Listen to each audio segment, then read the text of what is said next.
first off, okay, so when you pick up the phone and they say, "Congratulations, you've won the Pulitzer," what's the standard reaction? Well, I have to back up and say I was teaching a class at U of M, and the phone rang, and it was my agent, and I was wondering why she was calling me in the middle of my class. So when I answered it, I was completely stunned, and my students were there for the whole thing and were also probably completely stunned.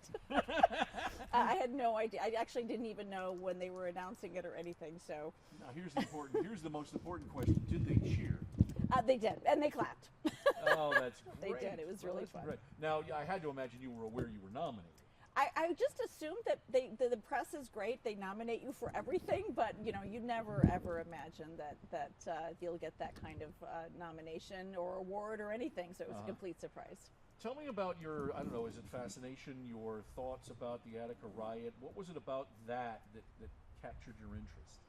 Well, growing up in Detroit, I've always been interested in civil rights stories, and my first book was about the civil rights movement in Detroit in the 60s and the 70s. And so when I was starting my second book, I thought, you know what, this is a really interesting civil rights story in a prison.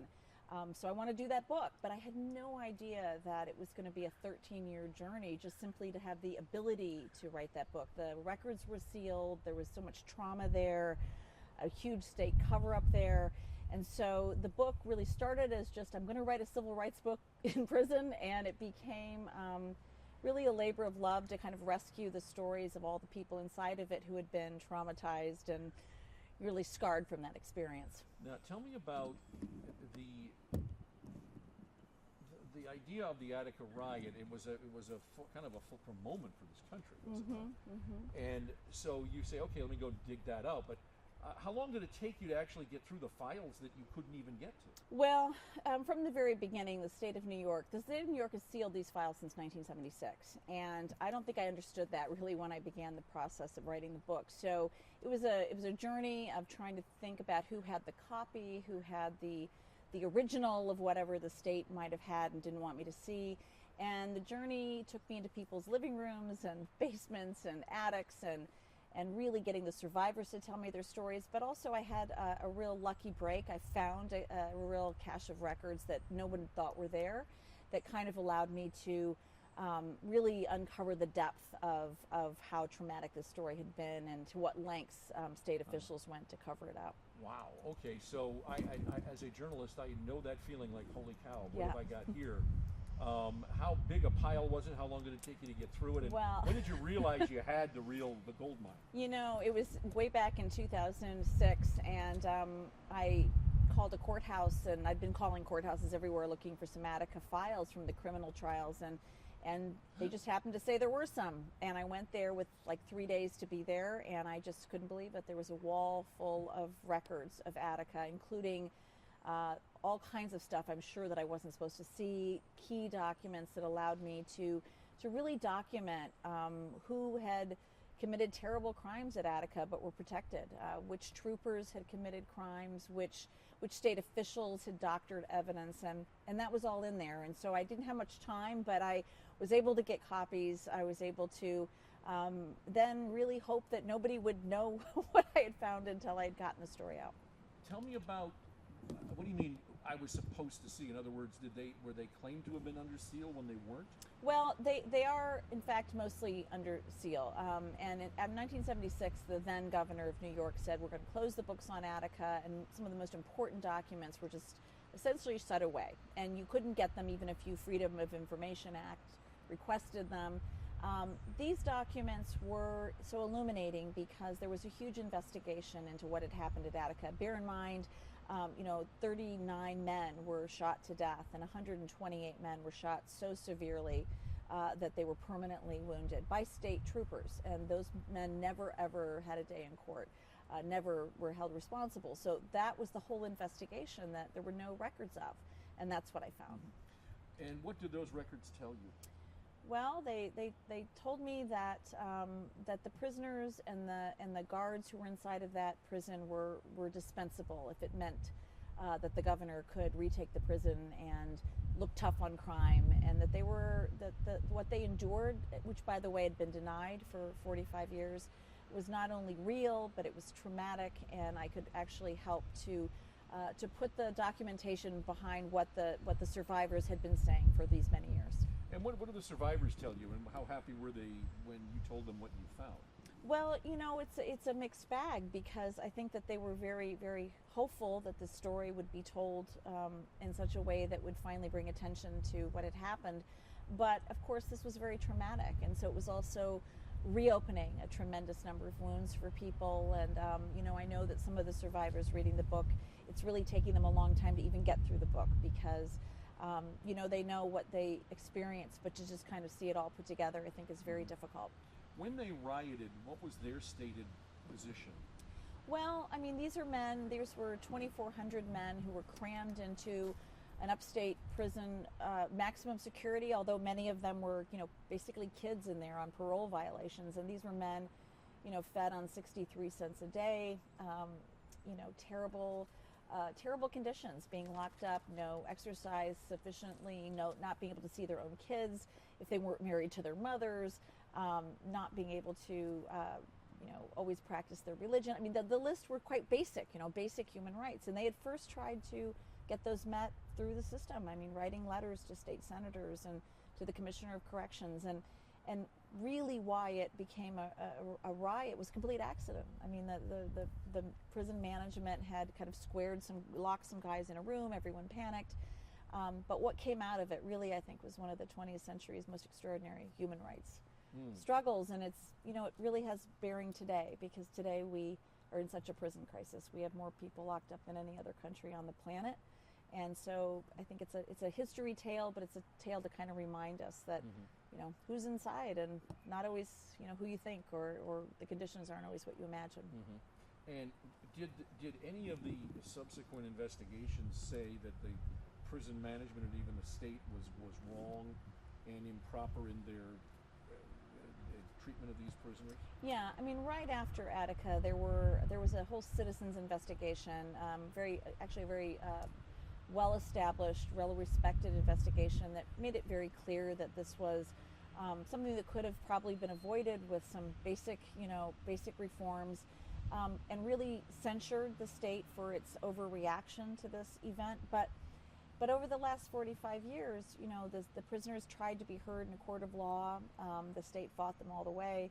The guards, I mean, the hostages in there were victimized by the state, swindled out of their own workman's compensation right after the event. And mostly, though, that the trauma was denied. In fact, the state of New York stepped out in front of the world and said right after Attica that the prisoners had killed the hostages inside, when it wasn't true. It had actually been their own state troopers who they'd sent in who did it. And so it's a story long past due telling, and I'm just so amazed that anyone is finally reading it.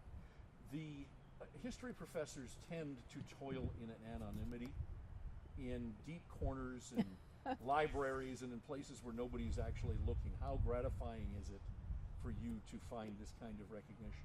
Well, I mean, it's amazing. I remain forever stunned, shocked, but also deeply grateful. I think that history is so important, and I was, saying to my students, I say to it on a daily basis, but yesterday as well, that this is just kind of a reminder that history does matter, and that it's important that we tell these stories, and that people do want to read these stories, and that's I mean, if nothing else, that's the best thing, because it allows us to remind ourselves of why the past matters.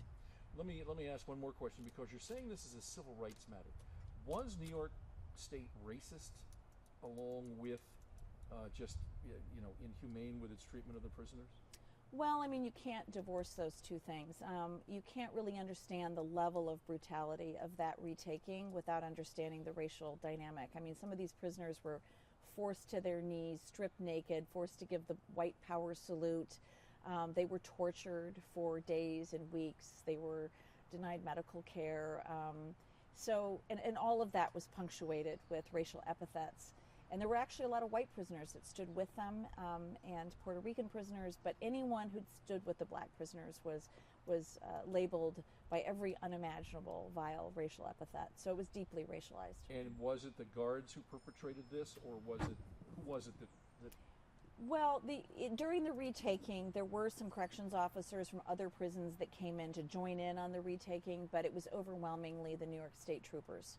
And so they've been very instrumental in not wanting the story told. They've been the ones who have been very clear that they didn't want the records open all this time. Okay, let me go back, because I remember Attica, but I was 10, so I don't remember the detail. It was a situation where there was an uprising within the prison, and it had to be put down, and that's what they did. They sent everybody in, or sent state troopers in to put down this uprising, right? Well, yes, it started. It was it was remarkable because it was the only prison uprising where there was the media inside. They had observers from all over New York, and Tom Wicker from the New York Times was inside helping to negotiate it. Civil rights lawyer Bill Kunstler, state senators were in there, a U.S. Congressman Herman Badillo was in there, all helping to negotiate this. So when the governor decided to go in with force, they all said that it wasn't, in fact, needed, that this could have been negotiated peacefully. How long did they negotiate? 4 days, 4 long days, and 4 long nights. And on the 5th morning, they went in with guns blazing after saturating the inside of the prison with a tear gas. So everybody was already incapacitated, retching, vomiting, blinded, and that's when they went in shooting, and for 15 minutes shot thousands and thousands of bullets into a very small space. And we now know from the research in the book that the governor knew that he would kill. The governor was Nelson Rockefeller. He knew that he was told that hostages would die. They denied that for years. And also, probably as importantly, we now know that they didn't even give these guys a real ultimatum. In fact, they were told to not give them an ultimatum before they went in. And so it was as one of the surviving people who was a prosecutor in this whole case says, it was a turkey shoot. And his new book is now out, the kind of first-hand account of this. I see. And what does your book unveil that had never been known before? I think a lot. I mean, thanks again to the stories that people shared with me, but also the documents. It revealed for the first time who the state knew had committed harm, if not outright crimes at Attica, but protected. It names the way in which the governor had secret meetings in his pool house with the head of the New York State Police and the Attorney General to get their story straight, so that the only people who would ultimately be prosecuted for this were prisoners, even though 39 men and 128 men total were shot by troopers. Is there anybody available or left alive even after all these years that could be prosecuted? There are. I mean, some of these guys are still around, but the purpose of the book was not to generate prosecutions. In fact, all of the survivors, they don't want prosecutions. They want, if anything, they just want the records open. They want a Truth and Reconciliation Commission, perhaps. But I think what they really just want is the story. They want to know what happened to their loved ones. They want to know. They want the state of New York to apologize, which it still has not done. Think that's possible? I don't know. My job is just to tell what happened, and I can hope that at least it brings some peace to some people. You've got a governor who wants to run for president. Yeah, well, yes, and it's a new governor, and hope springs eternal that a governor will indeed, take responsibility for what happened. So what's next for you? I think I'll always, after writing on Attica and writing on prisons in Michigan as well, and writing on prisons everywhere, I think I'm always going to be really interested in that topic. I think the mass incarceration today is our civil rights crisis of the 21st century, so I'm going to be interested in working on that for a while. But I'm also interested maybe in something on surveillance, and I'm not sure. Yeah. Right now, I'm just really, I'm just so stunned we're still, able to talk about Attica, which is wonderful. The world's your oyster at this point. Well, I don't know about that, but I'm so glad to be able to talk about it.